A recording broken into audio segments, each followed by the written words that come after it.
Well, I'd like to ask right now, everybody, for everybody to stand. We're going to just go into the national anthem. So I ask everybody to please stand.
Welcome everyone to this historic moment in time. I am your co-host, Opa Hope Day, MP candidate for Scarborough-Guildwood.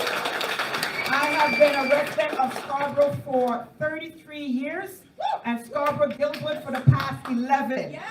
I seek to finally provide representation to my community for all members, regardless of their race, culture, ethnicity, sex, political affiliation, medical choice, or religion. Again, by politicians for all major parties. The two most recent betrayals from both Doug Ford and Justin Trudeau, stripping our community members of the right to choose, shutting down the businesses we have spent our lives, and some of us, our life savings building. They have so many into poverty. And the actions have also driven up violent crimes in our community. Yes, and homelessness. And homelessness. I do not come to you as a politician.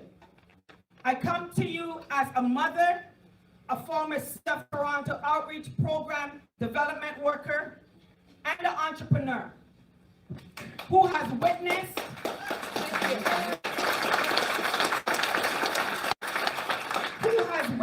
the unconscionable harm caused to children, families, and the desolation of small businesses by Ford and his MPPs, enabled by the NDP, Green, and Liberal.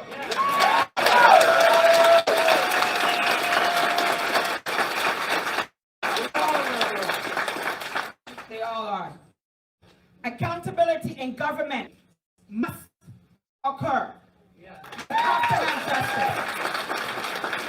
Scarborough-Guildwood deserves some committed to this occurring in Queen's Park. And with your help, it would be me.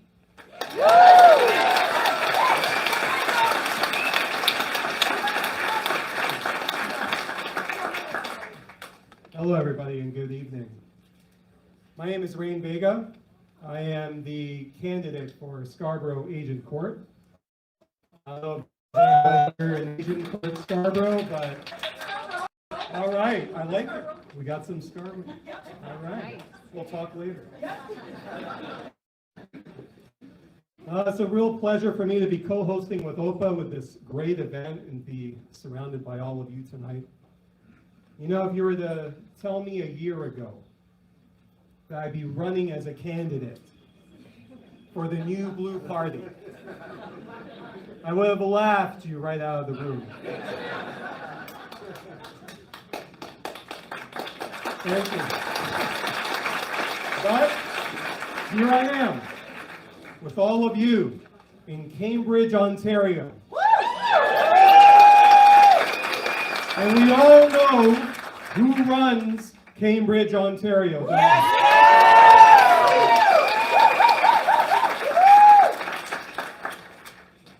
You know, these past 2 years has done a lot of damage.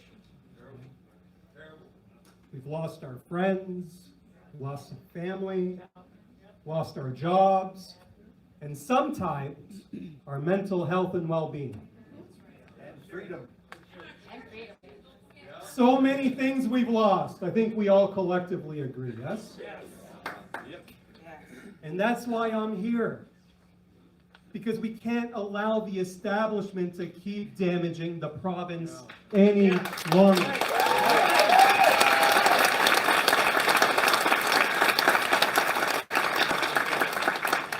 It's time for change. Yep. Say it again. It's time for change. It's time to take our province back. That's right. And that's why, come June 2nd, we are going to vote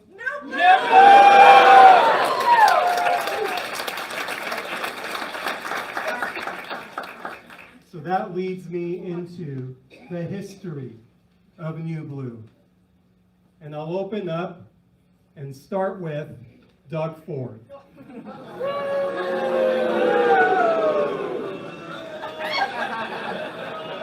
Couldn't hide behind that.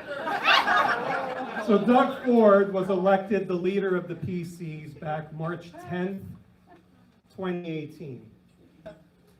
And shortly after that, Belinda decided to run for the nomination in Cambridge. And not only did she win the nomination within 2 weeks, but she eventually won as MPP, and thank God for that.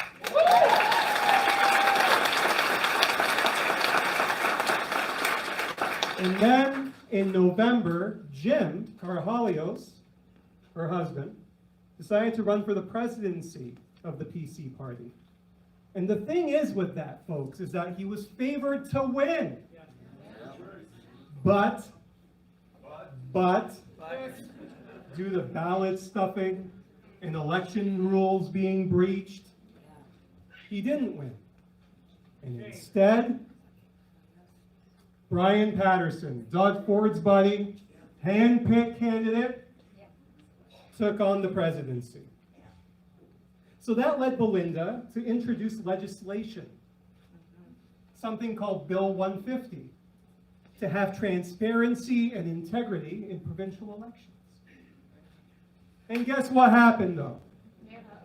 Doug Ford prevented it from getting to a third reading and then finally killed it. Shame. Why would he do that, though? What party wouldn't want election integrity?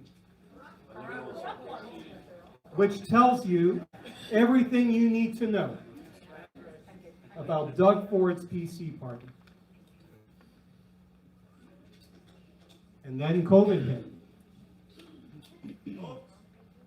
COVID hit, and Doug Ford introduced Bill 195, the Reopening Ontario Act, when in reality, it should have been called the Shutdown People Forever Act.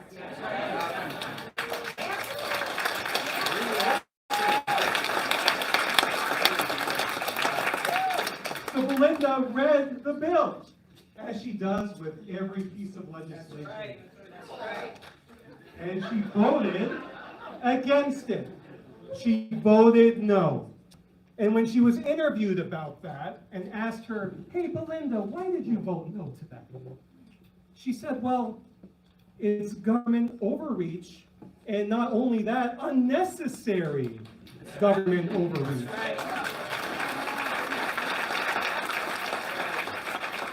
But Doug Ford didn't like that. He didn't like what she said. He didn't like the fact that she voted it down. So what did he do? He expelled her from the PC caucus. But we gotta be grateful, folks. The best thing ever. The best thing Doug Ford has ever done was expel her. Come on now. Because that led Jim and Belinda to create Yes. the New Blue Party of Ontario, none of us would be here.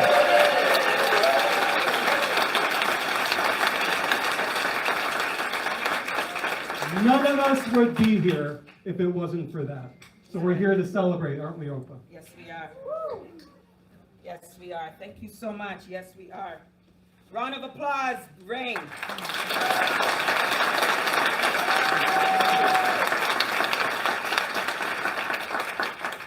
It's an exciting evening. The official launch of the New Blue campaign. Official launch. And I know all of our hearts are in it to win it. Heart is at the core of each 124 candidates registered and confirmed. Grit, when others who have been on paper for 5 years and those present for over 100 years, the New Blue Party had determination and did it in 1.5 years with passion for Ontario. You know why we were able to do that? Leadership. Leadership sets the tone. The captains of a team sets the tone. When you have leadership whose heart invested interest is for the people, promises are followed, through plans are executed, laser focus and mission have grit. When you have captains who don't have a plan B, C, D, or F waiting, it is felt and it draws magnetically those who have determination for the same common goal. The leadership of Belinda and Jim Carvalho set a tone for all attainable change, and many Ontarians felt it without ever meeting them.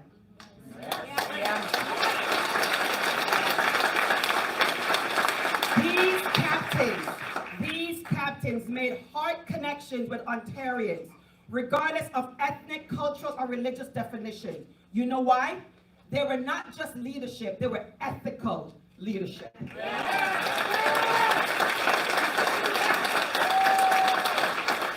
Ethical leadership brought Ontarians together and made 124 take the confident step to assist in taking our legislator back.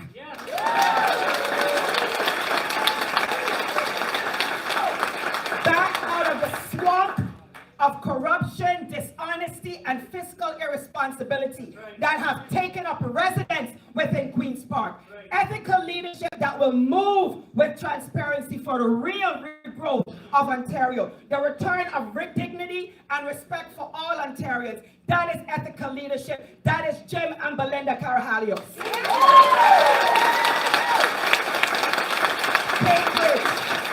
Cambridge, you make sure Belinda returns to Queen Park.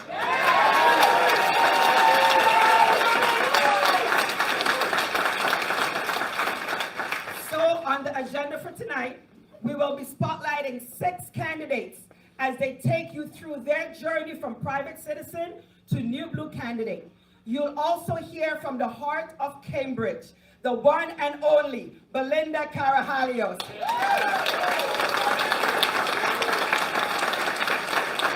And to then cap it off, tonight, your leader and my leader will inspire you with a rousing speech that only Jim can deliver. But first, a few announcements. Candidates, you find there is a New Blue backdrop for your photo ops with each other, friends, family, and supporters right at the back. There are refreshments at the back, and there will be a late night snack provided once the speeches are all over. Candidates, please remember, on your way out tonight, to take there's boxes full of literature and generic science home with you. Please remember to do that, okay? Yes, yes. Okay, we want to make sure we paint Ontario blue, near blue, blue, near blue. When I say new, you say blue. New, blue, new, blue. When I say blue, you say Jim and Belinda blue. All right, Rain, take it over. I love it. Thank you very much, Opa.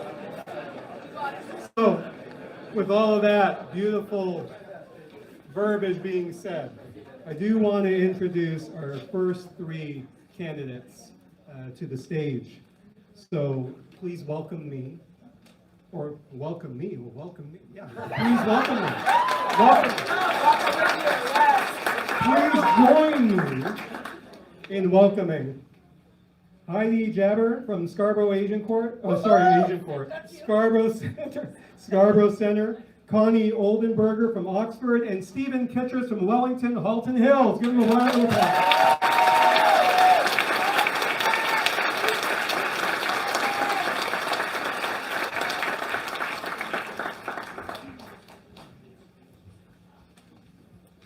The further a society drifts from the truth, the more it will hate those who speak. The further a society drifts from the truth, the more it will hate those that speak it. 1984, George Orwell.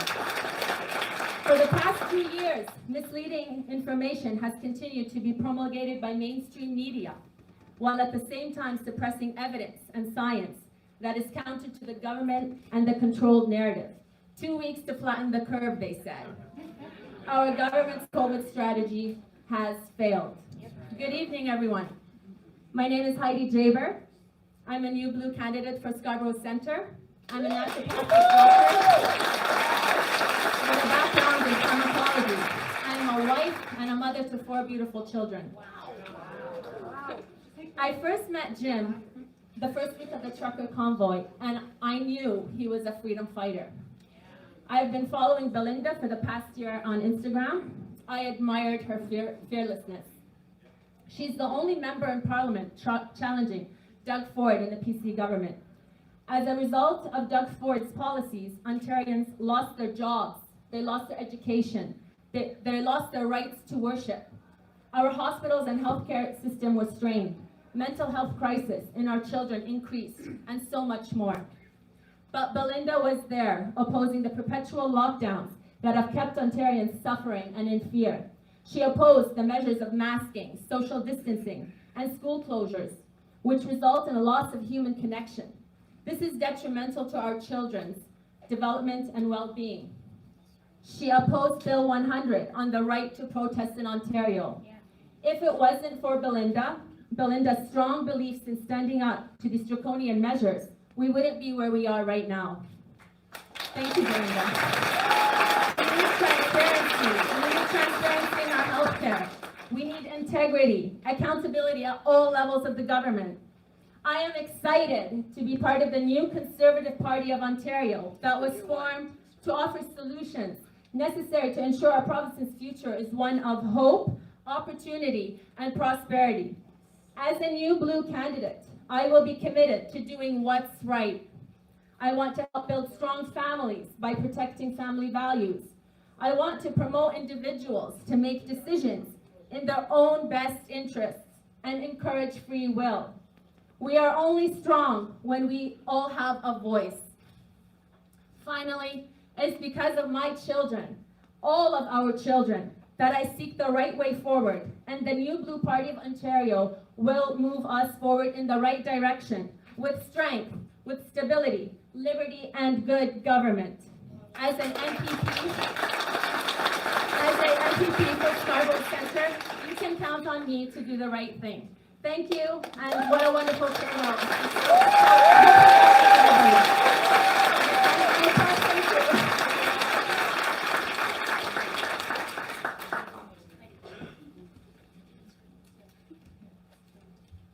First of all, it's an honor and a privilege to be standing here with so many brave people who just want to make a difference and just want to be heard.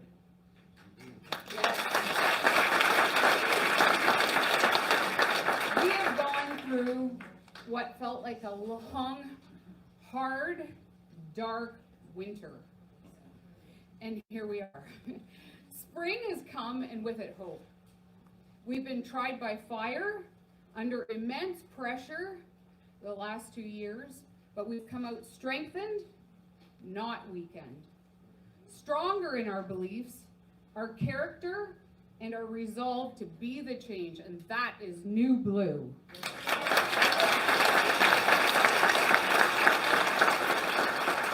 I was born and raised in Woodstock, Ontario, and for most of my life, I've gone to school, worked, raised my children, volunteered, and participated in activities in Oxford County.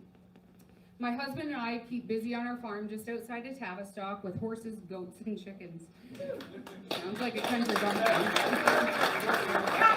We have 5 children, 1 granddaughter, and 2 more on the way. I also work as a full-time civilian member in the Court Services Division of a large local urban police service. Working in regional prisoner management and our court system has given me a unique worldview, empathy for others, and the ability to problem solve. In the past, I've always trusted that the people who were voted into power were working in the best interest of the Canadian population, and the events of the last 2 years have changed my mind completely. I've been vocal about how our government has chosen to manage the COVID-19 pandemic and other current issues. It has solidified my belief that I must step forward to exact change, and I've been following the mantra of, if not me, then who? People are my passion. So the many roles that I've had, wife, mother, school bus driver, retail clerk, banking supervisor, and now, have prepared me to stand here and serve you. I've been serving my community for decades. I know what it's like to work hard for paychecks, to try to feed a family on a tight budget, to pay for schooling and tuck away some extra cash for a rainy day. The people of Ontario need leaders who can identify with their struggles and issues. I am an average person trying to make ends meet, and I will hear your concerns and ideas from that perspective. I feel called to be here, actually, and I'm sure everyone that's here does too. My inspiration is not a what, but a who, and again, that's Belinda. I have followed her on social media and watched her tirelessly fight for what is right, for standing alone in Parliament, still making a difference, striving to bring attention to what matters. She is one person, but look how that can make a difference. We will make this a better Ontario, one person at a time. And for our children, our grandchildren, and those who follow in the future. That's how I plan on winning my riding, one person at a time. And I'm excited for this challenge and stand with all of you for the New Blue.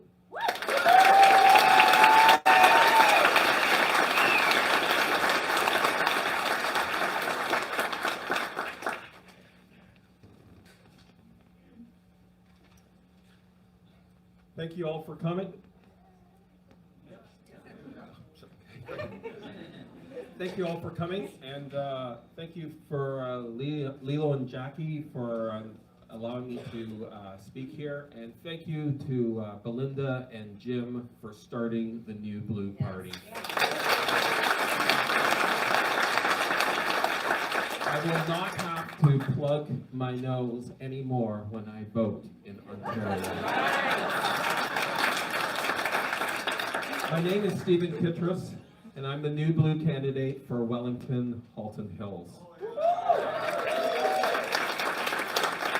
I've lived in Center Wellington for 34 years, and I moved there from Toronto to start my glass-blowing business. I'm married to my wife, Pat, who's here with me, and we have 6 children in a blended family and 7 grandchildren.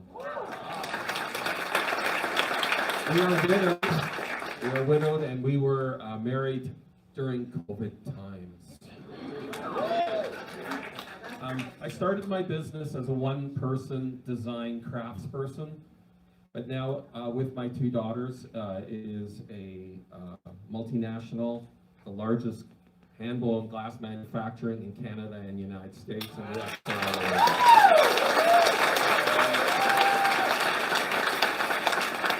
I'm a municipal councillor, and I've been there for 2 terms in the municipality of Central Wellington. And I can tell you that self-employment is not an easy task. Nope.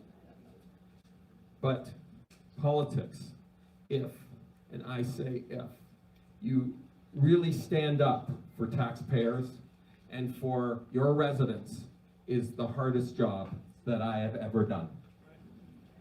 And my experience is if you stand up and do the right thing, and you don't follow the group thinking of the status quo, you're gonna get whacked and abused.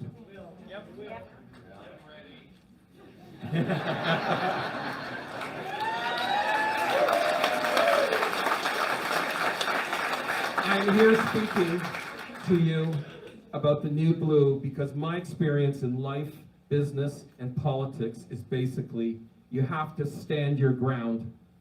You have to do what's right, and you have to do it every day. Yes. When I read about Jim and Belinda's story, it resounded with me. I sent an email and I said, I really like it when you keep standing up, when others are continuously knocking you down over and over again. Yeah.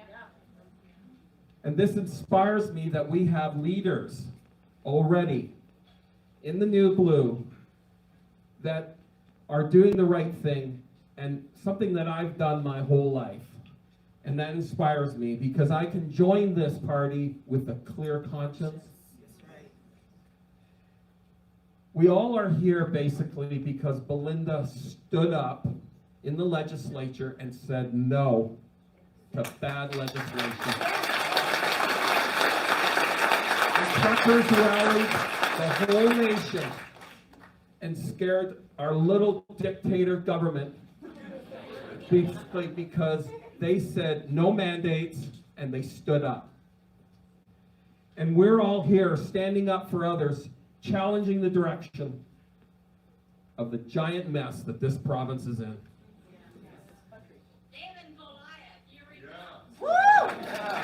I look forward to standing up to the Speaker of the House, who is the MPP for Wellington Halton Hills, who marched Belinda out of the legislature after she followed all the COVID protocols and treated her like a common criminal. I look forward to getting to know all of you, all 124 candidates, and I wish you the best in your campaigns to be the New Blue Party.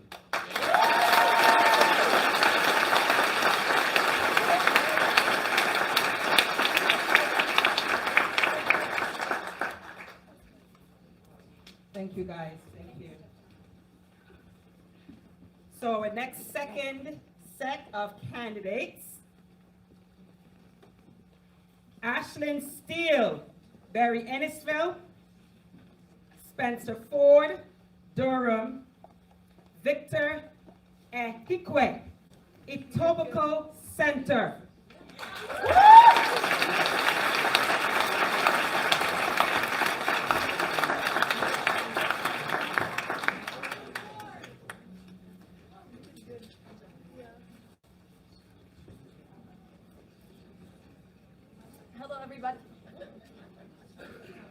Hello, everybody. My name is Ashlyn Steele, and I am the candidate for the Barry Ennisville riding. Just a little background about myself. I have been working as a licensed paralegal for the past 7 years. I've been representing injured workers across Ontario, obtaining benefits that they are entitled to, that they've been cut off from the government. Woo! Aside from law, I've always had a desire to understand and learn how politics work in my province. In 2018, I was pretty happy when the PC party won because I thought we were actually going to see some change after the Wynne Liberal disaster that we had. However, as we've all seen from the past 4 years, Doug Ford does not live up to the Ford name, and our province has continued to run awry. Over the last 4 years, I've seen the PCs, the NDPs, and the Liberal parties become so friendly that there is absolutely no opposition right now in Queen's Park. We have started to see bills be passed with absolutely no questions whatsoever. And we have started to see our province take a turn right towards a one opinion, one voice, one government. Yep. Communism. Something none of us want here. The last 2 years, specifically in my life, have been very important. It's at a time that I was looking to buy my first home and hopefully build a family of my own and have kids. Instead, I have been left with the question of if my province is ever going to be affordable for me and my future kids. And I've also felt the complete unnecessary overreach of government control. The more I felt my freedoms, my rights, and my future parental rights being stripped, I knew I could not just sit around and complain about wanting change. I needed to stand up and try and create a change.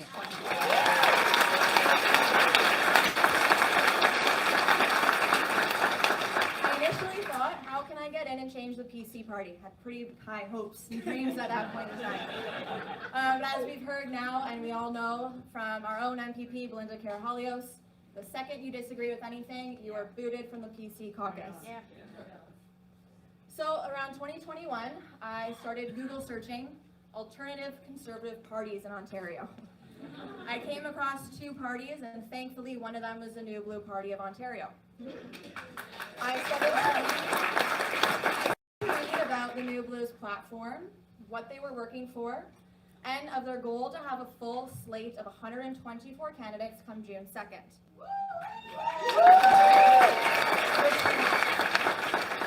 The more I read about Jim and Belinda's story, and especially with the PC party, I knew that this was not just a party built on a distraction branch. I knew it was a party built for the exact reason to make change in this province. As my journey continued, I started watching Belinda every single day in Queen's Park. Every day I saw her stand up for Ontarians, made me want to push as hard as she did and want to be standing up there right beside her in Queen's Park for us. That is how I came to decide to run as a candidate in the Barrie Innisfil riding for the New Blue Party. And the reason I chose New Blue every single day just proves that I made the right choice. Every single time Belinda states, we are for this, and now all of a sudden she goes to Queen's Park and stands up and does what she said she was going to do. We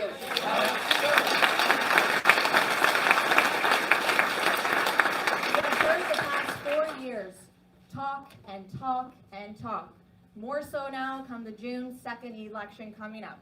All the promises are coming back that they falsely made way back 4 years prior. I'm tired of the talk with no action. The difference that the New Blue Party makes is that we set our values and our goals, and we've already gone there to Queen's Park and stood up and shown you that we do exactly what we're going to say.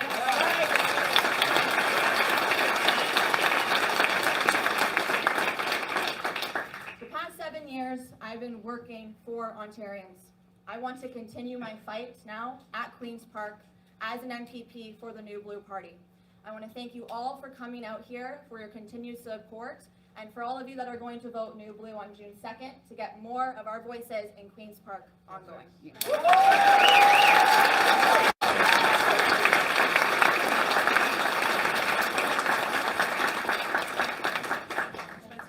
Oh. You're not Spencer.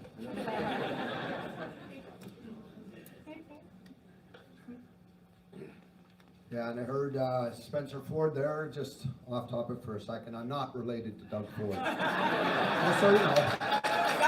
Let's get that straight right now. He needs to go. You wouldn't admit it if you were.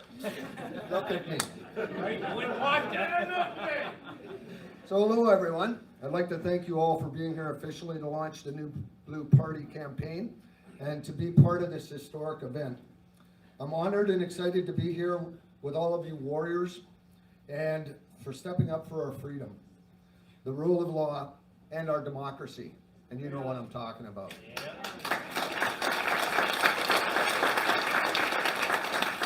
Like I said, my name is Spencer Ford, and I'm a New Blue Party candidate for the riding of Durham.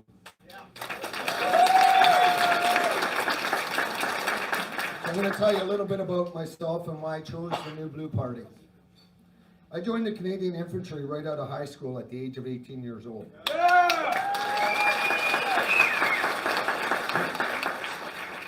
I served 10 years in the infantry, including 4 years in West Germany as part of NATO, back in the day. Not aging myself much. I was part of the intelligence section there for my battalion. My job there was collate, evaluate, and disseminate information to the commanding officer. I also served overseas with the United Nations, and I did a peacekeeping tour in former Yugoslavia during the war.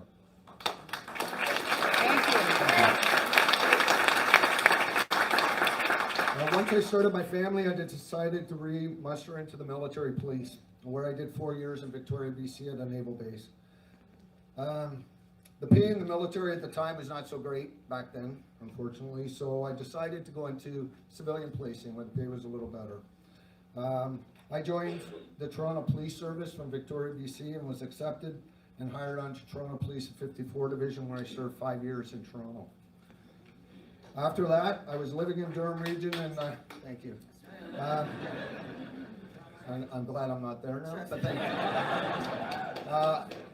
I was living in Durham region at the time, and it was quite a commute, so I decided to switch over to Durham Regional Police Service in the community in which I lived.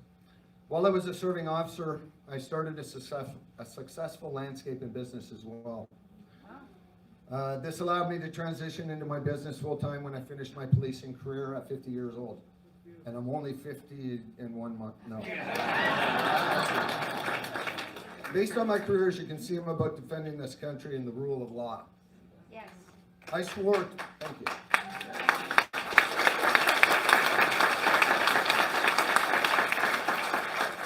I swore 2 oaths in my careers.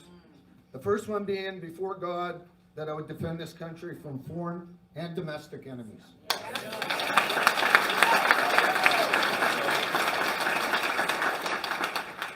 And I also swore another one to uphold the Constitution, defend the rule of law, and to execute my duties without bias.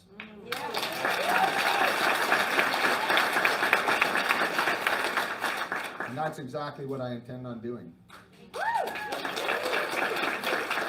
In the past 2 years, during this pandemic, I saw all levels of government and all political parties trample our Constitution and the Charter of Rights and Freedoms. These are the supreme law of the land and the basis for free and democratic society.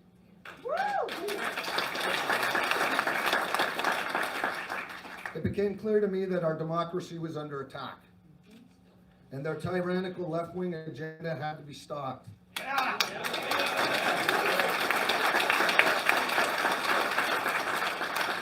It meant that I decided to take action and become involved politically. I did my research, policing background, intelligence background, and who did I come up with? The New Blue Party.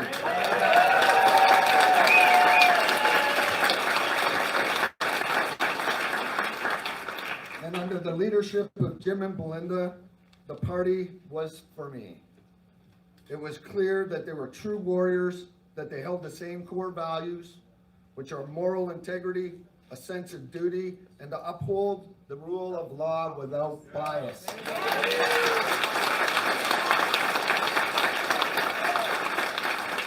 This party will represent the so-called fringe minority. I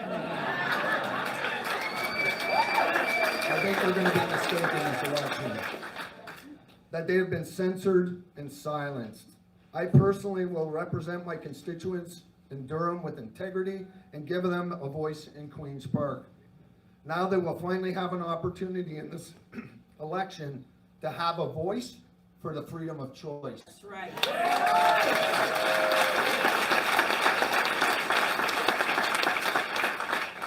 This is a battle we must not lose. For the future of our children and our democracy depend on it. I call on all my brothers and sisters here today to rally your support wherever you are in this province. You get support to your candidate and your volunteers, and find the other warriors in your area. Yeah. Nothing changes if nothing changes. That makes sense to you? So we must fight like this, like our life depends on it, because it does.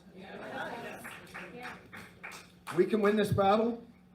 We can balance the narrative and restore democracy to this province and ultimately this great nation.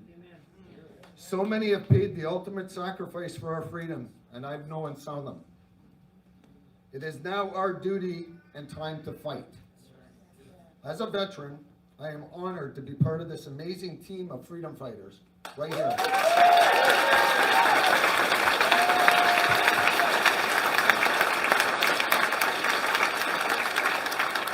I thank you for all your service. We can do this. We can do this together. Thank you.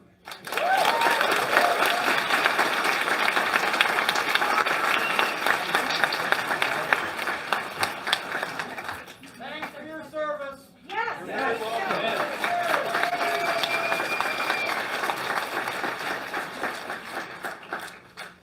Good evening, ladies and gentlemen. I stand here with you by the grace of God.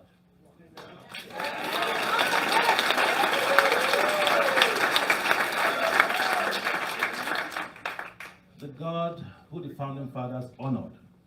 And he said, God keep our land glorious and free.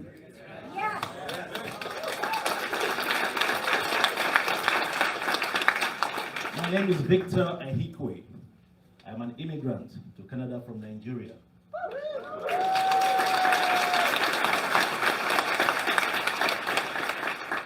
I am a pastor, a private investigator.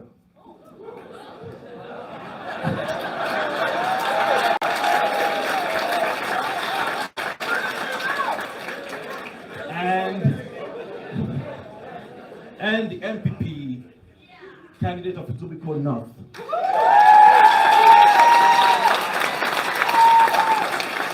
Yes, that's right. The riding of Etobicoke North. I plan to unseat Doug Ford.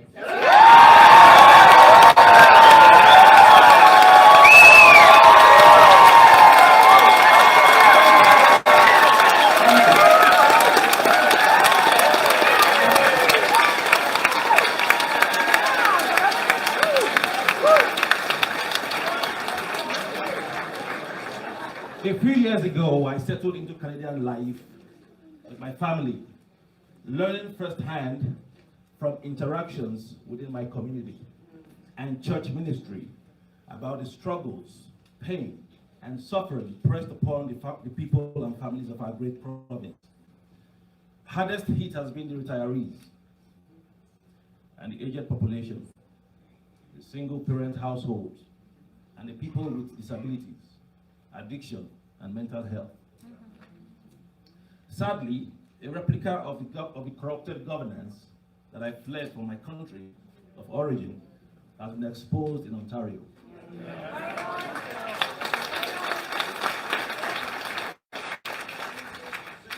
With the emergence of a global pandemic, suddenly citizens lost all rights to body autonomy, free speech, faith, mobility rights, with divisive rhetoric, and the government superimposing itself into race, gender, education, and more taxation with every excuse. Exactly. Our government has embraced an unrealistic global reset that seeks to enslave us, to make us own nothing and be happy. Why the elites and corporations own everything. With every bit of disappointing news of mismanagement that I read, there came comments and complaints, and nobody was willing to do anything about it. It was all just talk. Like everyone else, I was discouraged and nearly lost hope. until I came in contact with Jim and Belinda Carahalios.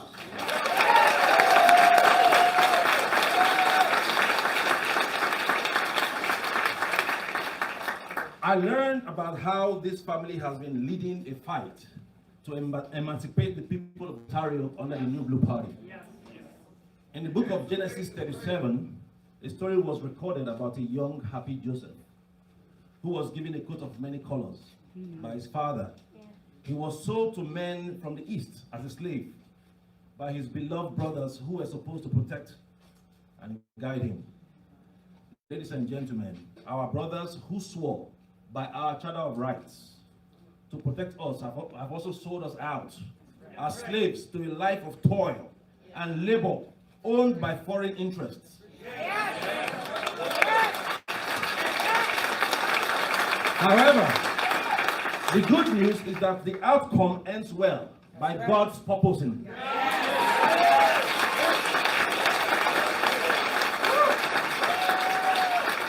Joseph declared to his brothers who sold him, "What you meant for evil, God has turned around for my good."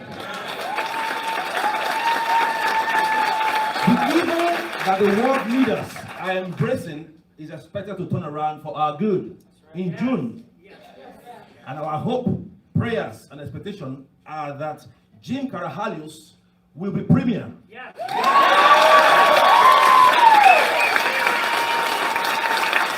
Premier of Ontario.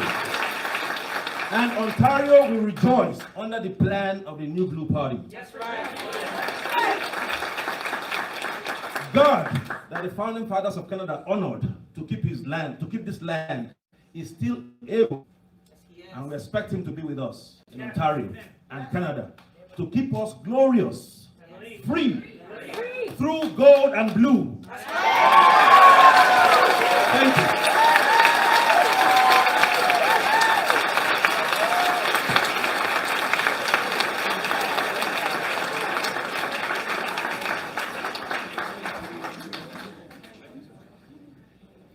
Round of applause for all 6 candidates. Come on up, come on up, come on up. Heidi, come on up. Come on, come on, come on. Come on, round of applause, come on. All right, let's hear it, let's hear it. When I say you, you say blue. You, you. When I say you, you say blue. You, you. When I say no, you say blue. No. No. When I say no, you say blue. No. No.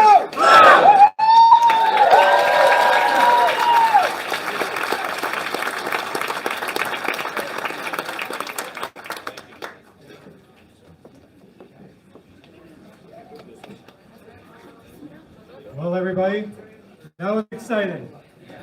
And it's so great to hear the passion, right? The passion and everything that they share, and we all collectively share. But the time has come. The time has now come, and it's my great honor to introduce to you the Queen of Queen's Park.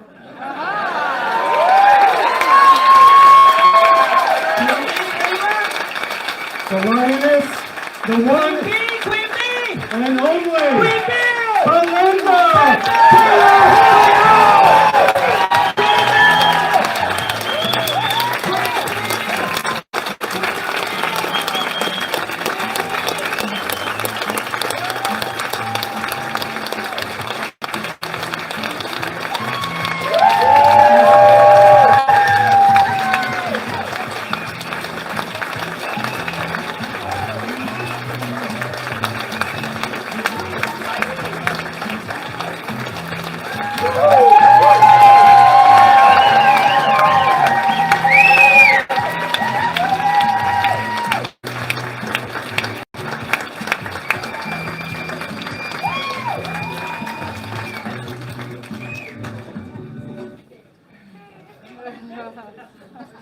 There's a lot of you guys here today. Just so you know, Fort Fest, or whatever it was yesterday, had almost the same number, but I think we beat them.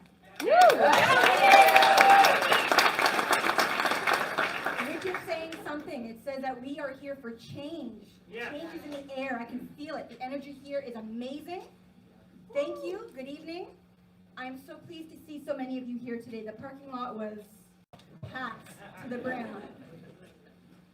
And how many of us, 4 years ago, could have predicted that we would be here right now? Yes. Turn up the volume, please. Such support.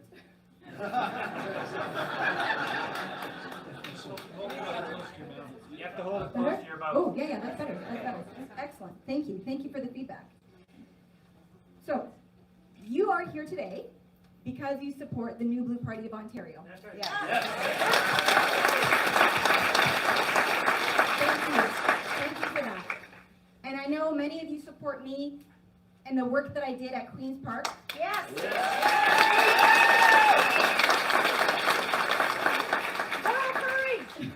Taking the PC party to account for their horrible leftist policies and their governing based on polls and public opinion. You support the party leader, my husband, Jim Caraholios. Yes.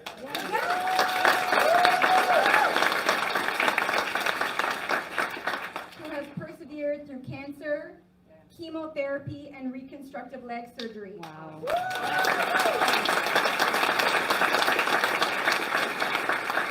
And thank you especially to all of you who reached out and offered your prayers and support during that time. You have no idea how much that means to us and meant to us at the time. Jim went through this all while building the New Blue Party.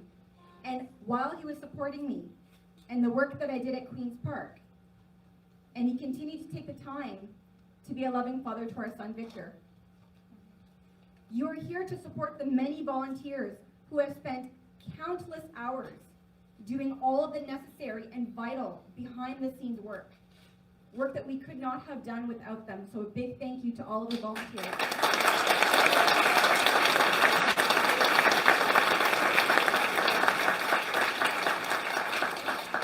You support the 124 people who stepped up to put their names on the ballot and who will knock on doors for the next 30 days to make sure that the good people of Ontario know that there is a better option on the ballot for the June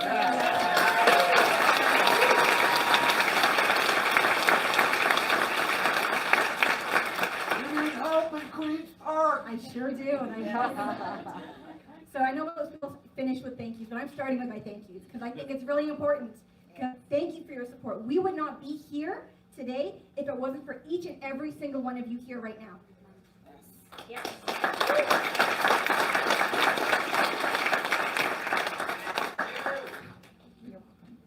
So, Ontario.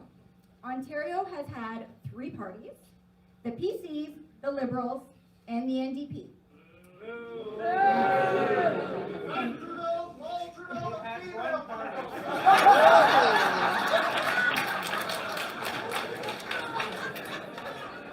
And they have agreed on almost everything over the last 4 years. And ironically, and some of you may know this, the PCs are now calling themselves the Party of Yes. Wow. So the Party of Yes. The party of yesterday. Well,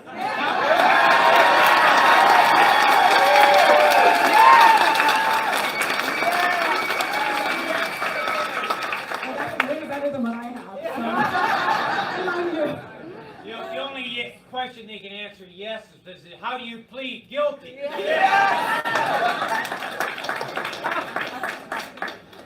The PCs, they want to call themselves the Party of Yes. So yeah, the PCs, they say yes to spending more of your money than the Liberals did before them. The PCs said yes to critical race theory and punishing people for subconscious racism.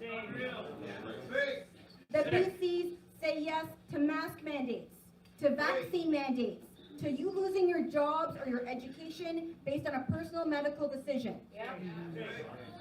Criminal activity. They said yes to maintaining their emergency powers when there was no state of emergency.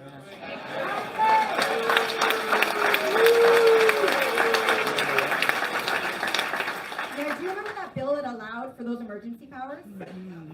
Yeah, Bill 195, the ROA, the lockdown bill as we like to call it. And you know, one of the things that I was very passionate about, and Patrick is here and he knows well because we work closely together, thanks for coming Patrick, was that I would actually read the bills.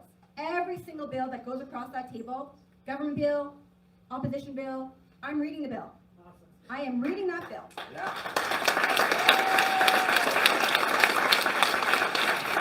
So, when this bill was tabled by the Solicitor General, Sylvia Jones, MPP, candidate for Dufferin-Caledon, where's Andrea? Is Andrea here? We want to give her lots of support. She's running in Dufferin-Caledon.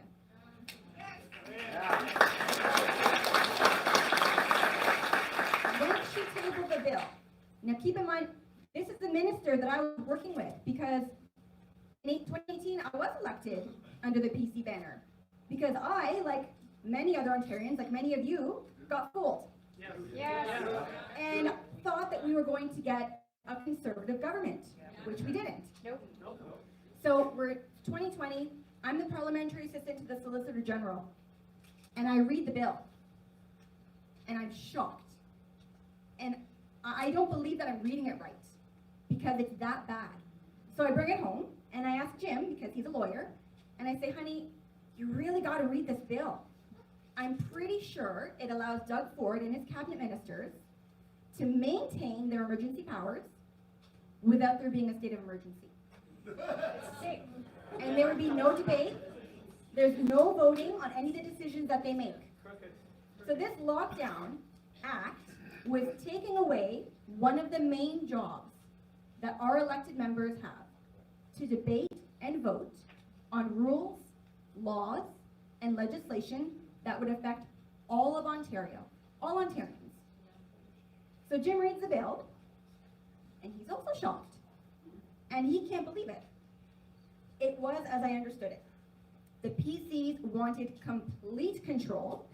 They wanted to forego the democratic process, and they wanted to make all the decisions. Sounds like communism. Bingo.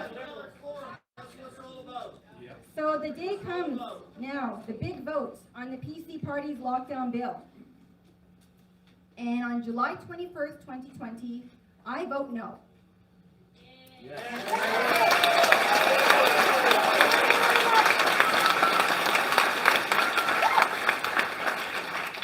And I was the only former or current PC member to vote against that legislation.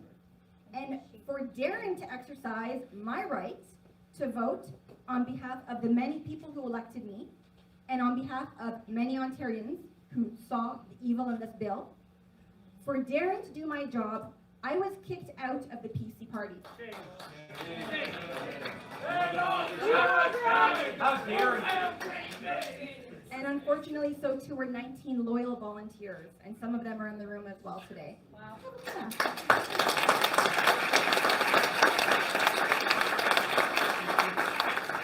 The PC party, they wanted everyone to know that having a different opinion and showing loyalty to anyone other than the party was not acceptable. Wow.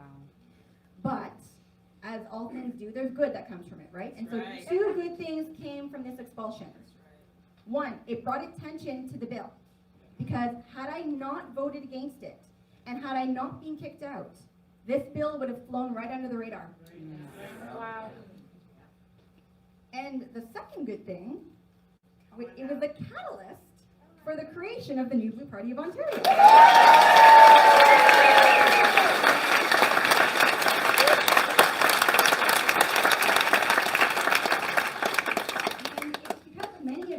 In this room, and some who couldn't be here, you guys called, you emailed, Jim and I directly, and you urged us not to give up. Because most people, after being what we've been through in politics, would have packed it up and probably headed out of the province, to be quite honest. But you asked us to continue. You asked us to continue to be a voice for the thousands of Ontarians that have no political home because your parties have abandoned you.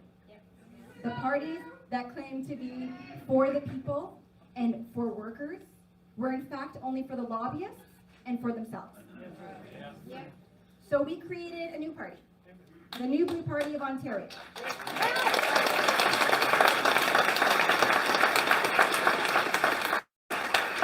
To fight for you and to fight for all Ontarians. And so I continue to show up at the legislature, even during the time when Jim was battling cancer, and he is now better than ever. You'll see him soon.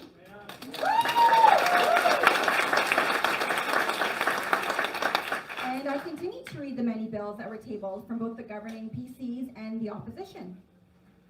I continue to listen to the debates if I couldn't physically be present. And while watching the legislative channel can be very boring, I'm sure a lot of you know, it was amazing to watch the NDP scream, "Spend more!" and the PCs happily saying, "We are spending more." And I'm saying, well, these parties are agreeing on everything. They all agreed on forcing critical race theory into our schools. I was the only one to vote against it. Yeah.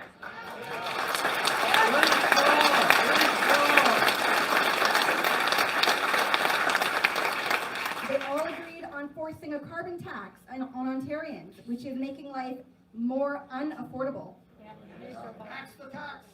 They all agreed that people should be fired from their jobs or not be allowed to attend school if they do not show proof of vaccination against COVID-19. They all agreed that parents should not have choice in their child's education. They all agreed that the emergency powers they gave themselves for the Freedom Convoy in January and February should be made permanent, and they did just that with Bill 100. Yes. And if that wasn't bad enough, all the lovely promises that were made to us back in 2018 have not been fulfilled. The PCs failed to reduce electricity rates. Our rates have gone up. They failed to reduce the annual deficit spending. We've seen the largest deficit spending ever, even with the Liberals, ever. They failed to reduce taxes. Taxes actually went up when this government implemented an industrial carbon tax. And they failed our manufacturing sector, with hundreds of thousands of manufacturing jobs lost over the last 4 years. The PCs claimed they wanted to get rid of the taxpayer subsidy for political parties. And instead, they increased how much money that their parties get. 100 million. Lots and lots of money. And they didn't take down any wind turbines. So, I went to Queen's Park, and I asked them these questions. And you've seen the videos. Do we ever get any answers? No. Never. Never. Why? Because they look across the aisle and they see one little woman. And while I make them uncomfortable, they think, yeah, it's no big deal. What they don't see is the tens of thousands of people who are behind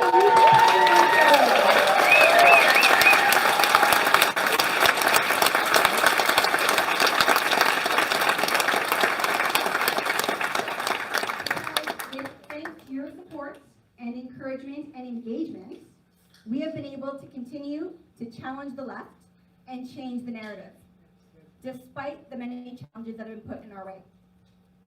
When we sound the alarm on things like the code of conduct for marriage officiants, the PCs, they wanted to create a code of conduct for anyone who conducted marriages. They would create this code of conduct. And if you failed to abide by it, they could revoke your license. So we rang the alarm, and you guys stepped up, and MPPs were called and they were emailed. And guess what? That part of the bill was removed. Yay.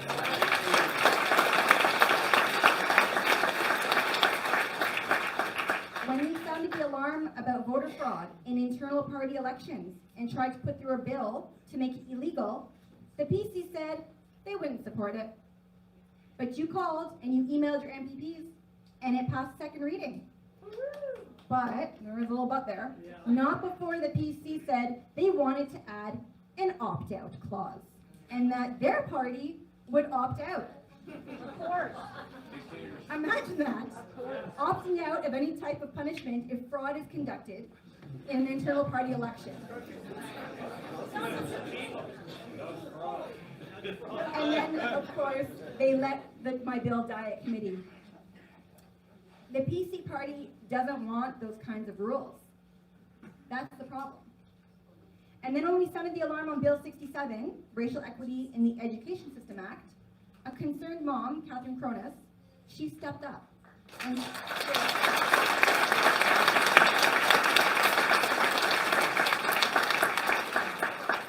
And she said, let's get a petition going and spread the word.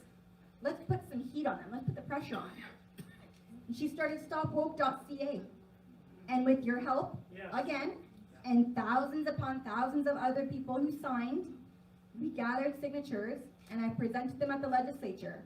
And that bill died at committee too.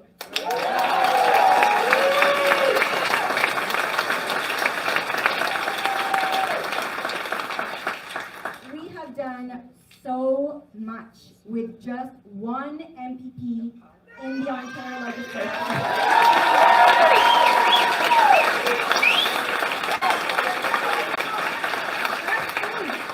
How much more will we get done when there's more of us?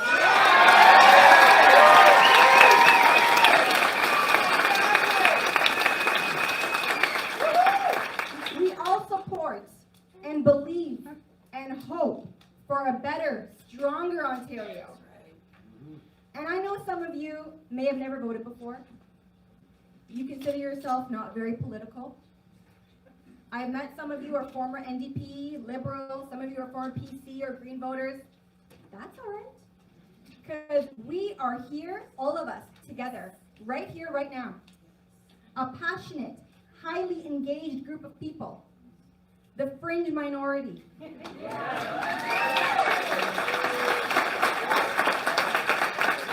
I said, it's pretty amazing that we pulled in similar numbers to Doug Ford's event last night. Because we're not so fringe, are we?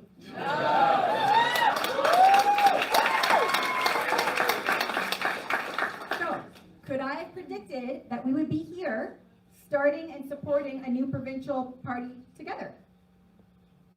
Taking on the establishment. I never could have predicted this.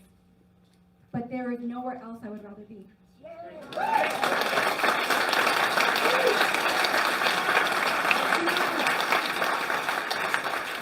And through all of the gray clouds of the last 4 years, but the last 2 years especially, this is our silver lining. Actually, it's our gold lining.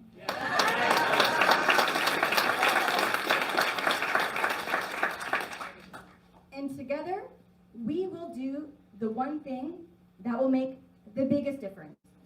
More than any email, more than any handwritten letter, more than any phone call.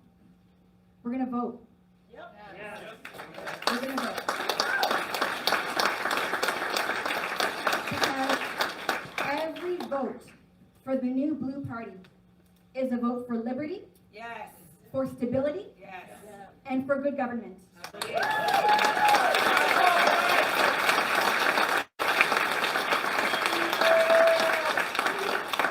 And it sends a message to Doug Ford and his PC party that what they did over the last 4 years was not acceptable. He does not get a pass. Because we have a real conservative option, a party with real solutions, a team made up of real people, nurses, teachers, law enforcement, actresses, a professional athlete, authors, entrepreneurs, former military. You name it, we got it.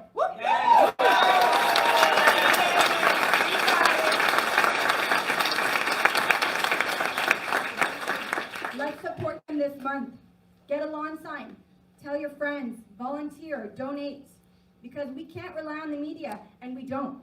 We do not. Because we have been grassroots from the very beginning. And that is how we will continue to grow, and that is how we will succeed. Many hands make light work, as we say. That's right.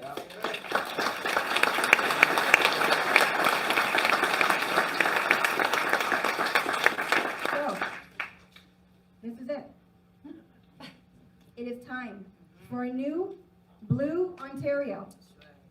Our future is gold. Our future is blue and gold. And we got this because it's new blue in 22.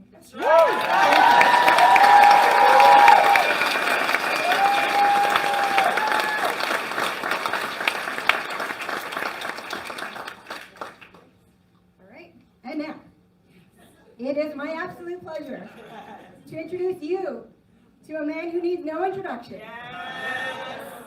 The man who started the National Axe the Carbon Tax campaign. The man who has worked tirelessly to work from the inside when it came to the corruption of the PC Party by forming the Take Back Our PC Party campaign. The man who was personally sued by the PC Party. Their attempt at silencing him, but he won in court.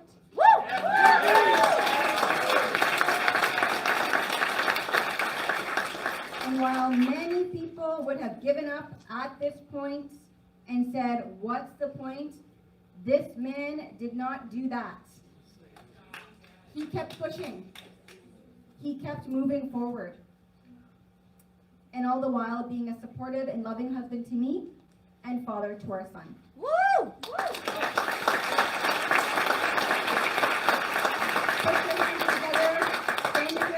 He's the leader of the New Blue Party of Ontario, Jim Carolio!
Wow.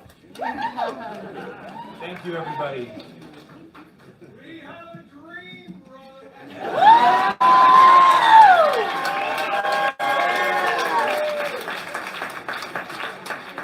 Now this is an Axe the Carbon Tax rally, right? This is an Axe the Carbon Tax. Thank you, everybody, for attending. Thank you for coming. And thank you to those across Ontario who supported us and allowed us to kickstart this campaign today. Thank you for all the prayers over the years and the support. A thank you, a special thank you to our candidates who signed up.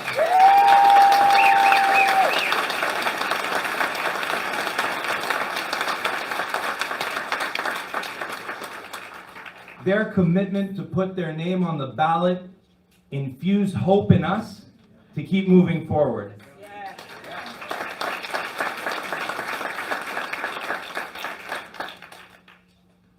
And thank you to Belinda.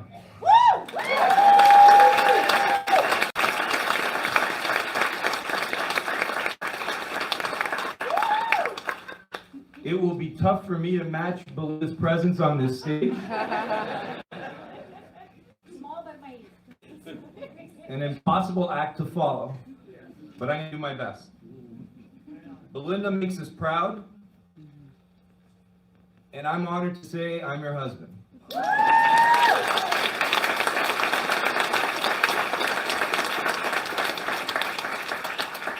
Her spirit and her resolve to keep moving forward and her commitment allowed today to be possible.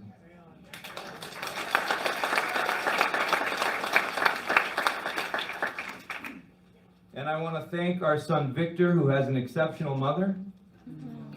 Belinda and Victor have endured so much over the last few years, and I love them very, very much for their sacrifice and for always being there.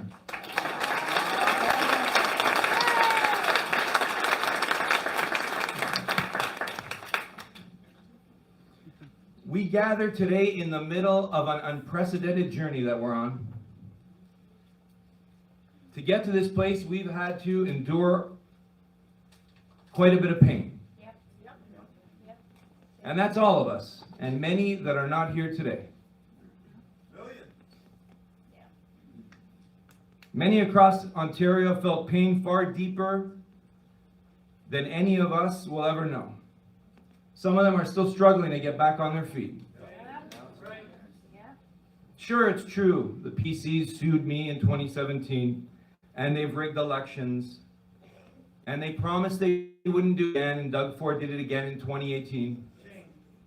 And many tried to cover up their actions, and they kicked Belinda out of caucus, and they kicked 19 of her allies out of the party. And yes, they shame and they disparage. But our history pales in comparison to the pain felt by Ontarians across this province by those very same political actors. The nurses, the small business owners, students, moms, and dads of Ontario children. For the last 2 years, we've seen the political establishment take the same hostility they show to those who stand up to them inside internal party politics, and they decided to turn it on every single person in Ontario that dared to disagree. They came up with a new term. They used the phrase public health as a wedge to divide us. Nurses lost their jobs. Students lost their educations. Colleges, universities. Moms were threatened in parks. People lost loved ones. And our democracy was hijacked.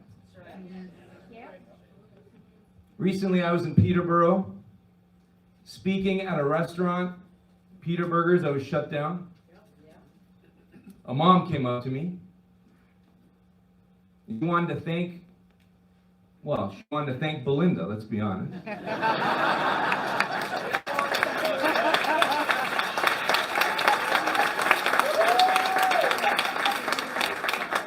For questioning the Ford government about why they were allowing police to go to a park and threaten her for not putting a mask on her child.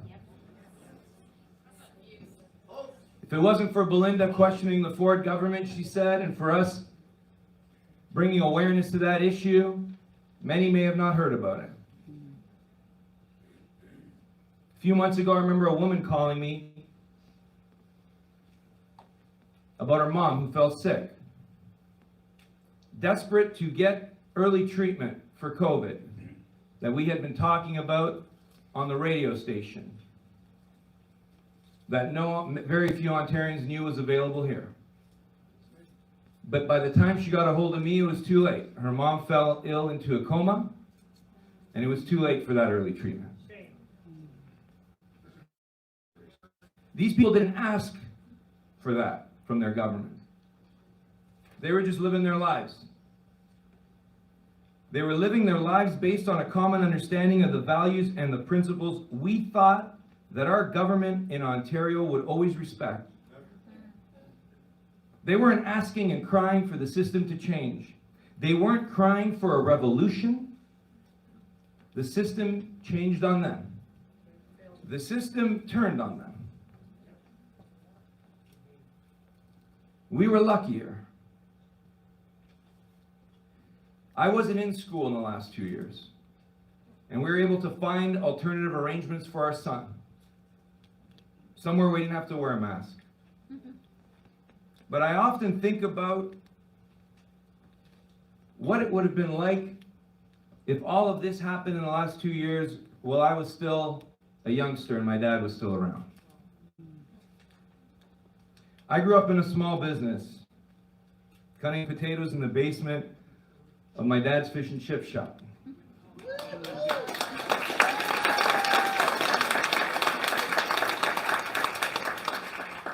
There was a time inside the PC party where that was to be ridiculed. Oh, another Greek restaurant, they'd say. My mom helped my dad run the business, and before she married my dad, she ran a hair salon. They took pride in their business, and the last 2 years, I took pride that that's how they made me the person I am.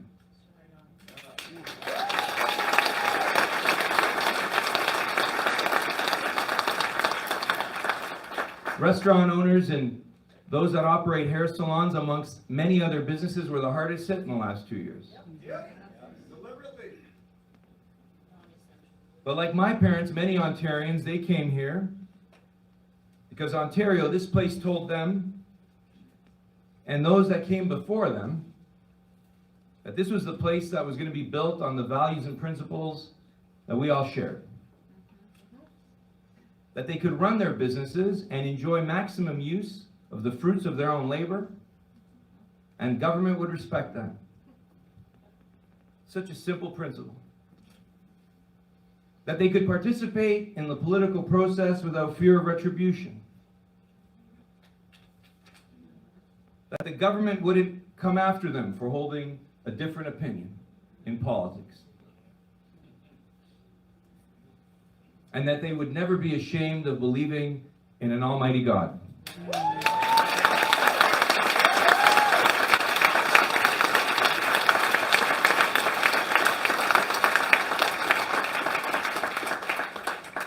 For my parents, and like most Ontarians, they didn't come here to raise their family in search of a better future.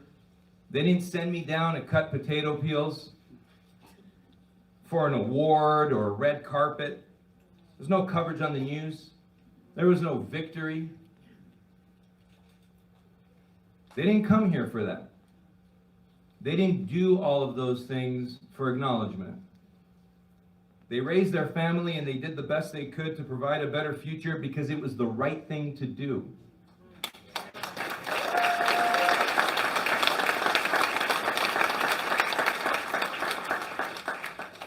And like many of you, it's not always easy. There were fights along the way. They had a whiny son who wanted to go play ball instead of cutting potatoes. And then he wanted to talk about politics when Dad told him to stop talking about politics. And the potatoes are waiting. I was lucky though. My parents worked hard and allowed me to go to the schools that others around the world dream of going to. I was able to do a civil engineering degree at the University of Toronto, then I went to law school. My dad forgave me for doing that. My wife forgave me for going to law school, and I hope all of you have forgiven me.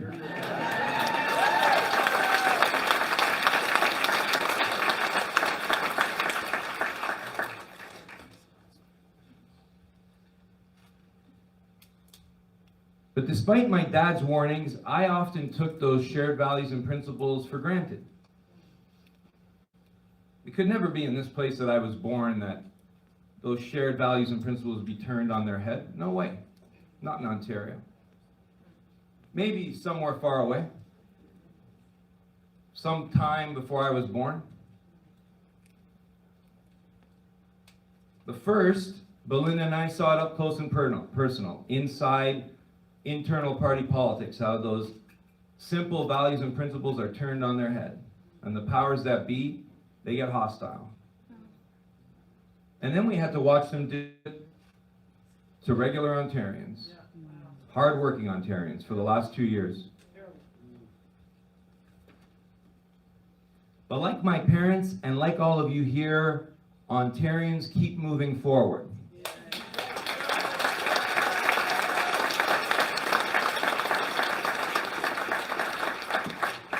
And unlike politicians like Doug Ford and the PC Party, Ontarians expect their leaders to keep their commitments.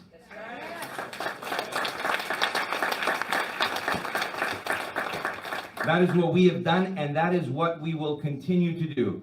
Keep our commitments, from a commitment to axe the carbon tax, to fight voter fraud, to stand up for the grassroots.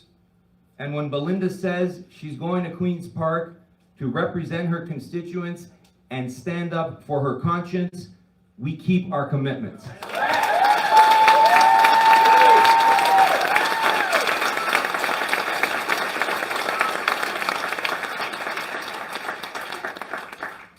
And when we say we're going to build a new and blue political party and run a candidate in every single riding across this province, we stick to our commitments and we deliver 124 candidates in our first election.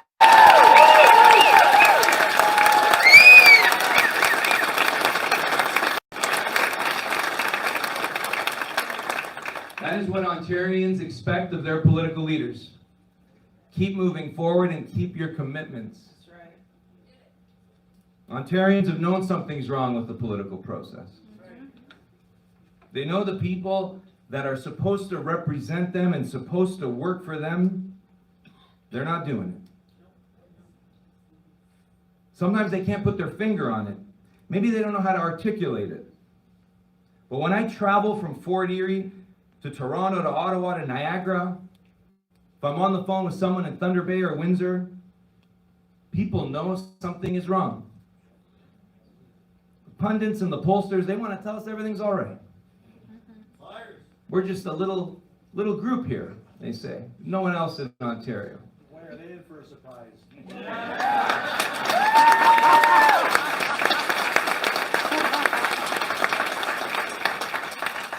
The establishment media wants to tell us that government parties, political parties operating on taxpayer money, that's okay. That's what everybody wants in Ontario.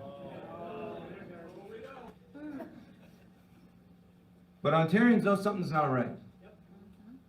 People losing their jobs over mandates, businesses shutting down, they know it's not right. Local bureaucrats have no idea how to run a business, shutting down small businesses. Lobbyists telling politicians how to vote. Reports of voter fraud in internal party elections, the media calls it inside baseball. They get together to fund themselves with taxpayer money and decide when churches are going to close. Yeah, terrible. There is no majority that agrees with that. Despite what they tell us, those are not the values and principles shared by Ontario voters.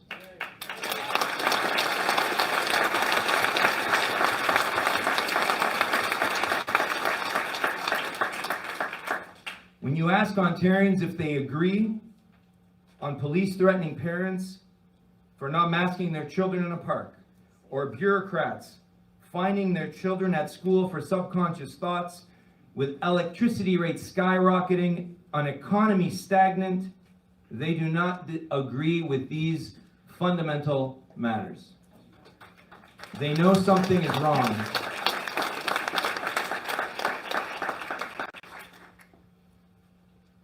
Ontarians have lost trust in their establishment political parties. They look at their PC government, over 100 years old, now is just the provincial wing of the Justin Trudeau Federal Liberal Party of Canada.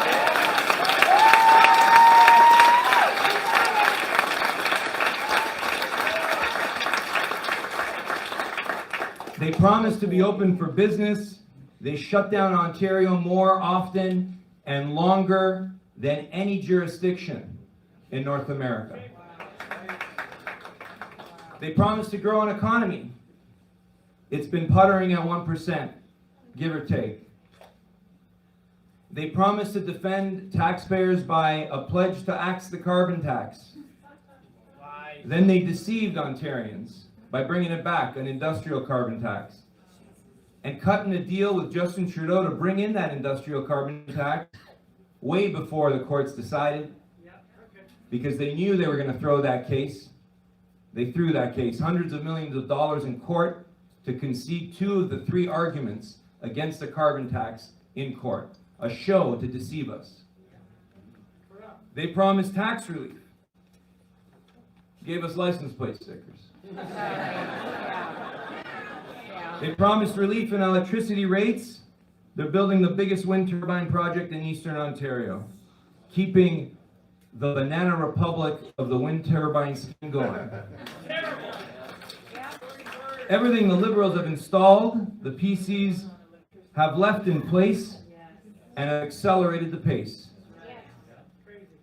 The party that promised religious freedom locked down churches and other places of worship. They promised to care for the sick. They withheld early treatment of COVID. They promised to stand up for parental rights. They kept the same curriculum in place with a different cover. And then they thought it was a good idea to fine our kids for subconscious racism. That's the PC party today. They were supposed to stand up for free speech, against cancel culture, respect the rights of MPPs, but they've embraced toxic, progressive, authoritarian policies. They hold their voters in contempt and are quickly trying to replace their voters with Justin Trudeau supporters. We have a challenge on our hands. We have to build a party to give hope, a principled option, because the establishment parties are no choice at all.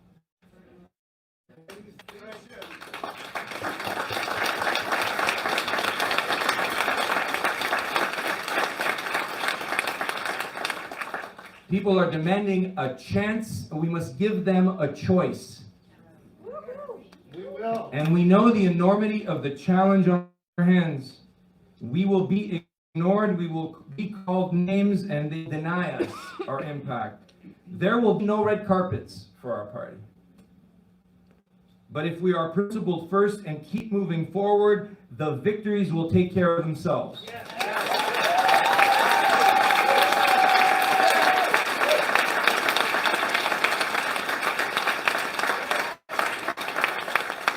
And so the question is, what does that mean, a victory? Let me tell you some victories. When Belinda went to Queen's Park and tabled her first private member's bill to make voter fraud in internal party elections illegal for the first time in Ontario's history, that's a victory.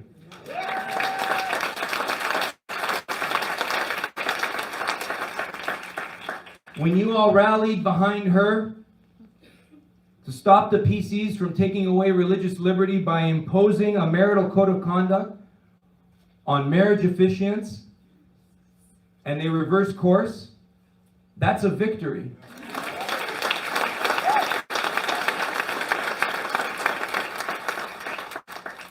When she stood as the only MPP to vote against Bill 67, stopping critical race theory and getting the PCs to flip their position, that is a victory.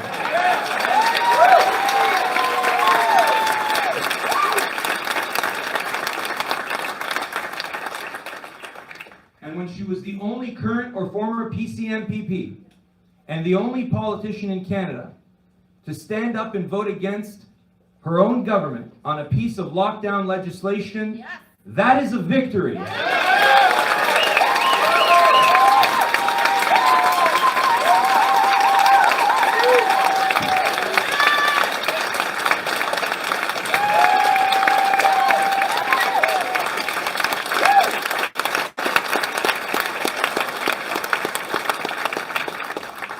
Those are victories because we set the pace. We lead by example. Others later follow. They claim they were always there. Axe the carbon tax, they say. Fight voter fraud, of course. I'm against critical race theory, they say. Maybe I voted in favor of it. I was always against lockdowns, they say. I didn't know it was in the bill. Sure, they were quiet, they voted in favor. They say they were always there. But we know that without us organizing, without all of you, without us ensuring that we keep moving forward, those other political actors would have never got the courage to stand up and join along.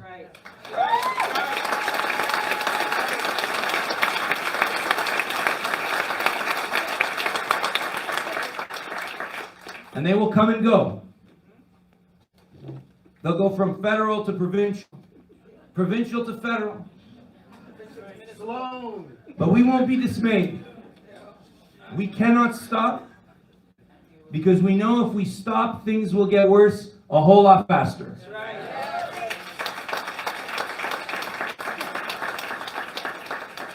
So we will keep moving forward and we will keep our commitments. We know where we're going. There's no red carpet. There's no elevator. There's no elevator at the top, blue, red, no color. But we're on a mission. And it's one step at a time.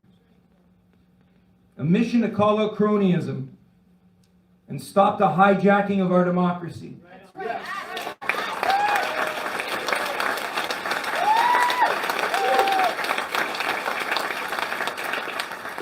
To call out those who want to leave us woke and broke.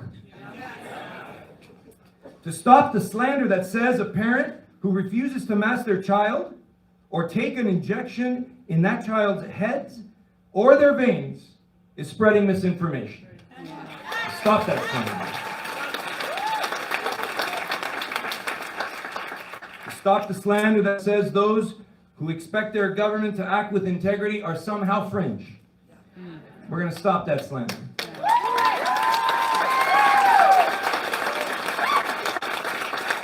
But here's the good news. With every step we take, we gain momentum. And we have the platform, the new blueprint, that will continue to gain us momentum. We will offer the solutions the establishment parties and their controlled opposition agents will never discuss.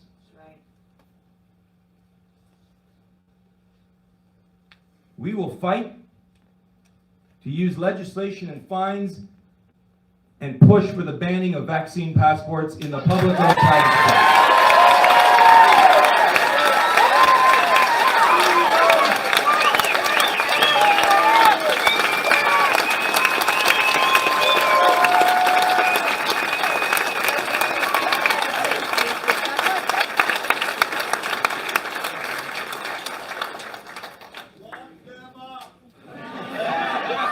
We will fight to roll back all of the legislation that was put forward under the guise of COVID, whether it was Bill 100, digital ID, or the power given to local bureaucrats. We're rolling them all back.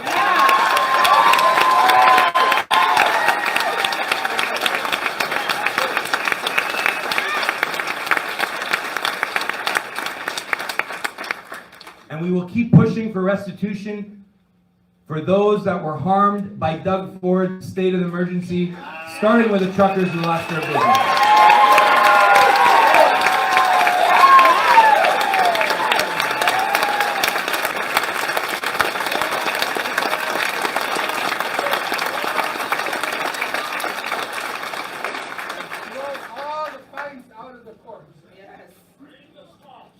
Others will want to stop there. Others say that's enough.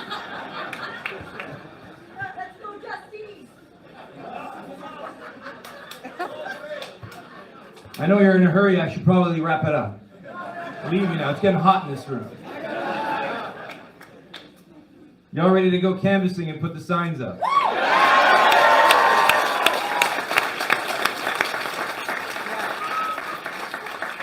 And we could have stopped right there. That'd be the platform. Just talking about COVID. Don't talk about anything else they say.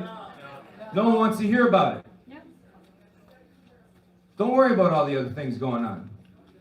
That's it. COVID mandates, lockdowns. Let's just talk about that. You sure? Make the literature piece a lot smaller on the new blueprint. The controlled opposition doesn't want to talk about the other items. Ford PCs don't like it when Belinda questions them on the other items. But we got to ban lobbyists from internal party politics.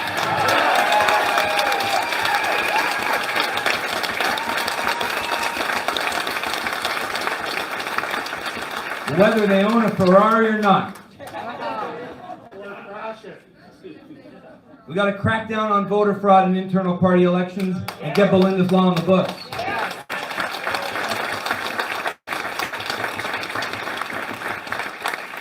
And that $100 million of taxpayer money in the last 10 years, that's $10 million a year going to the establishment political parties to fund their nefarious internal party operations.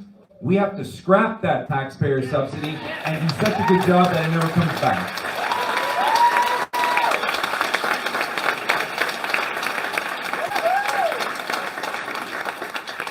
But we have more to go. The list is too long.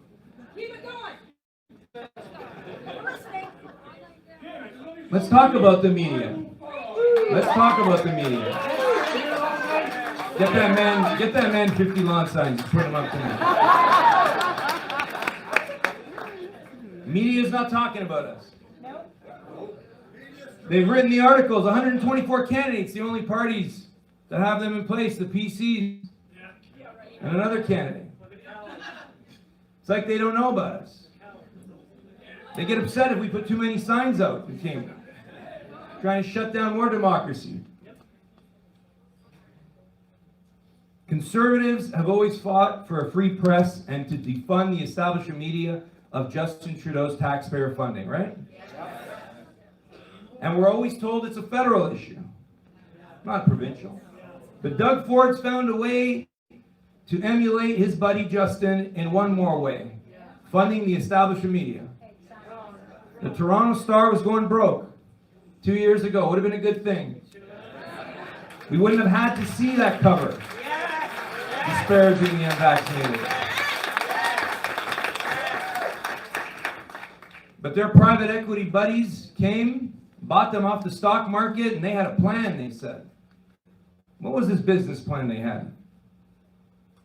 And it was unveiled last year, bragging about it. Toronto Star said, the Ford PC government's going to give us an online gambling license. Hundreds of millions of dollars from the pockets of those the Toronto Star claimed to defend, to keep their business going, their failed business going. And they don't like when we talk about it. But we're going to keep pushing to cancel and scrap that Ontario Toronto Star online gambling license.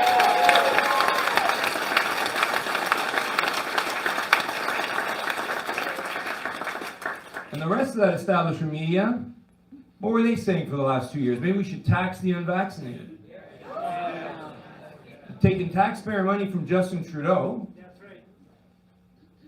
and asking Ontarians to pay an increased tax.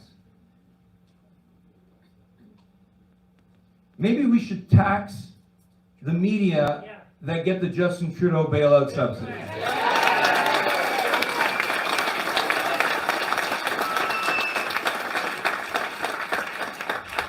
Conservatives used to say, we don't have a revenue problem, we have a spending problem.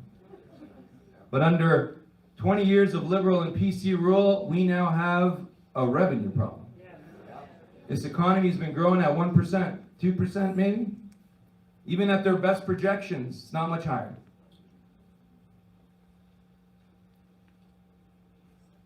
We have to do everything we can to improve Ontario's economic productivity. Take-home pay is falling. We've got to turn it around. That starts with slashing red tape and reducing electricity rates.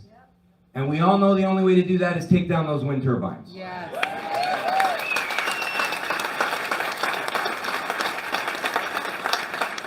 For far too long, the PC establishment class has told us you can't do that. You can't rip up a contract. You can't shut down businesses. Investment will go away from Ontario. No one want to open up shop here. You can't do that, they say. They want to allow a banana republic, 30-year wind turbine contracts that rip off Ontario ratepayers and put the pocket in a select few. Lobbyists running the show. They say we can't shut down businesses, but for the last 2 years, they did exactly that, whenever they want. If the Ontario government has the power to shut down small restaurants and hair salons and small businesses, then we have the power to take down those wind turbines and get electricity rates back to life.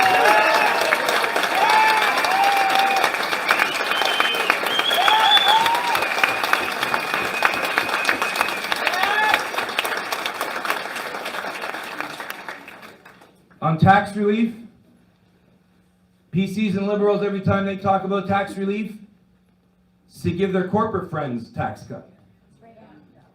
Give them more money so they can put their woke agenda in the private sector. But for individuals, there hasn't been tax relief at the provincial level in 2 decades at least. It starts by axing Doug Ford's industrial carbon tax and putting the pressure back on Justin Trudeau if he wants to put in the carbon tax.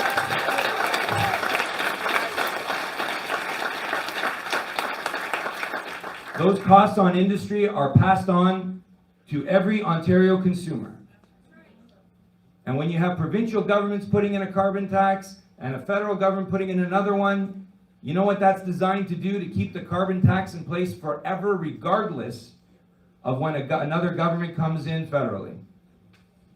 We got to do our part and get rid of that industrial carbon tax, and we also have to take tax relief by reducing the HST from 13 to 10%.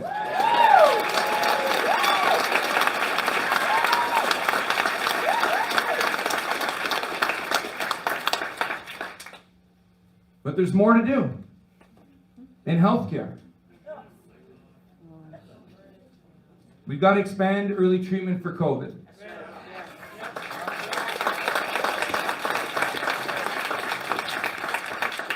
How they've been holding this back for 2 years, you have to look it up.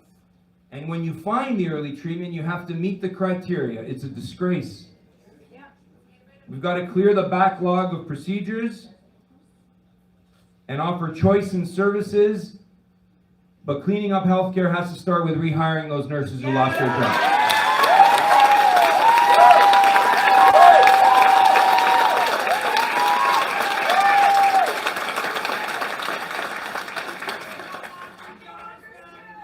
We can't turn our backs on the public education system. We've got to reform it. We've got to push. Reduce those administrative costs. Stop woke activism that's still pushing forward by getting rid of critical race theory. We're going to start there.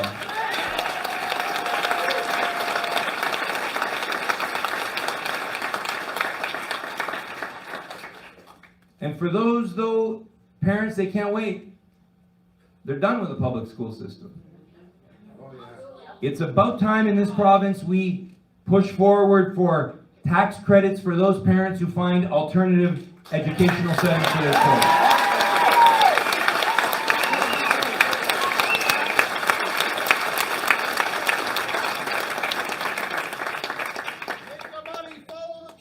That's our platform, the new blueprint. And we will take it to every door across this province, and we need your help and the help of thousands of people across Ontario to help our great candidates push it out on a grassroots level.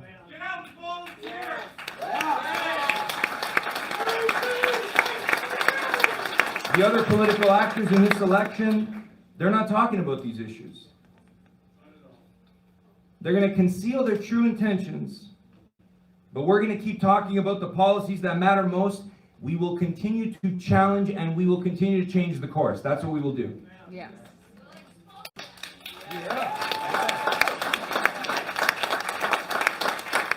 The others will wait for lobbyists to tell them what to do. They'll go find lobbyists in other provinces, maybe even south of the border. But we don't need fancy lobbyists. We know what Ontarians want. Because our party, from its members to its donors, to our riding presidents, to our candidates, are all Ontarians from different walks of life. Actors, nurses, small business owners, stay-at-home moms and dads, those in law, geologists, former military, former police, teachers, pastors, consultants, an elected councillor, an elected trustee, a former CFL player, 124 of them running to give Ontarians an option on the June 2nd election.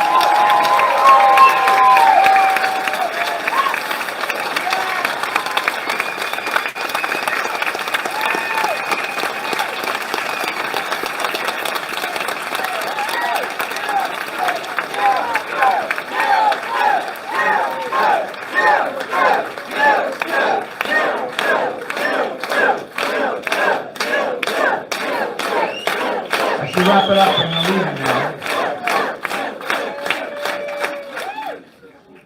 There's going to be challenges along the way. It's going to be hard. There's going to be swerves thrown at us in the next 30 days. It's going to come from everywhere. Apologists for the establishment class. What drives us forward is our fear of failing the Ontarians that demand another option. It kept me working in the hospital on a hospital bed. They said, take it easy. I said, people depend on us. We got to keep moving forward and we got to keep our commitments. The apologists, they'll say things like, oh, the PCs, the Liberals, the NDP. They didn't understand what they were voting for. They didn't read the bill. They'll say things like, the culture is against us. Pack it in. We can't win, they say. But we won't stop because Ontario's future depends on us to keep moving forward.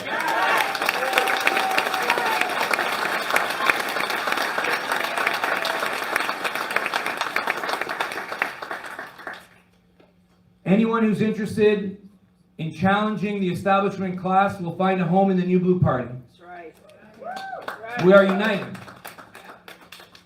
We are ready to welcome all those who want to change the course with a principled political option. But we will not destroy what we have built or slow down or enter into backroom negotiations, fire any one of our candidates, not run a full slate, quit, or stop moving forward to satisfy the establishment apologists who are determined to try to sabotage our efforts. We will not do that.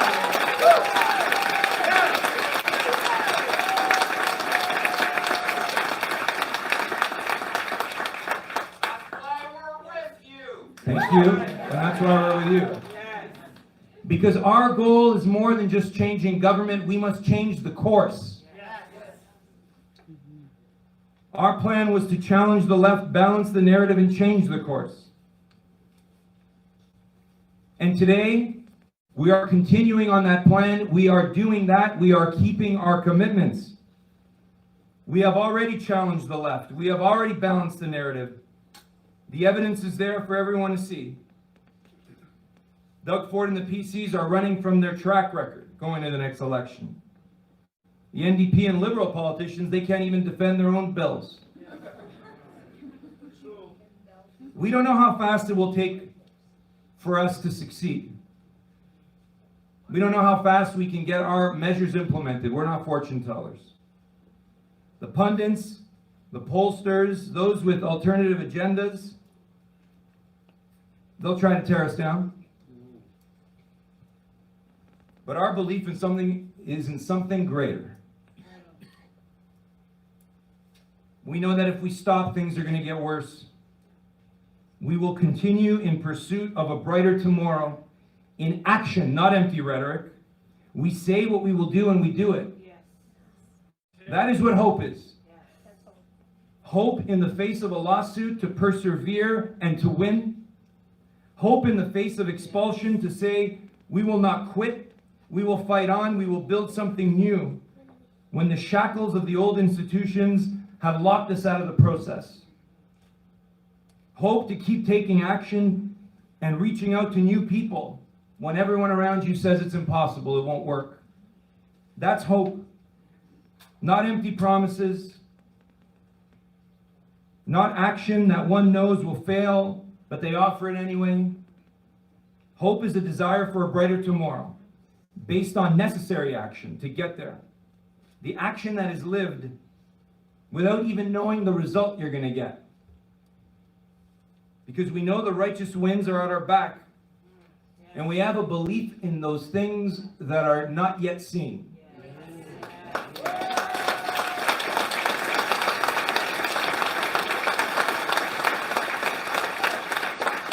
And if we stick to those values and principles that we know Ontarians share with us, we stick with our passion, with that same energy, that same drive, that same determination, that same hopefulness, and we work every day, there won't be any shortcuts. We will not compromise our values. We will continue with the same sense of urgency. Across Ontario, voters will learn about the New Blue Party. Leaders in every riding will share the message. Volunteers will knock on doors. Signs will be put up from Cambridge to Windsor, to Niagara to Ottawa to Kenora Rainy River, and everywhere in between.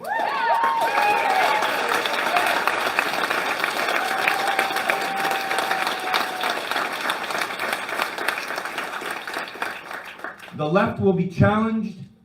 They will be pushed back.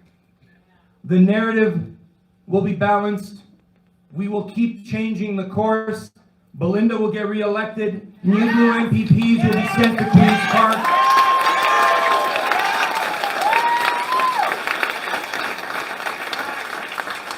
And out of this period of despair, a new and brighter day of opportunity will come to Ontario, and the best will finally come. Thank you very much. Thank you, and God bless you. Thank you.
Okay, just a reminder that the snacks are coming out.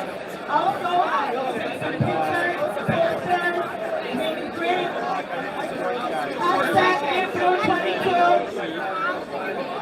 Hashtag Influ Ontario. Hashtag Influ Candidate. Hashtag get rid of Doug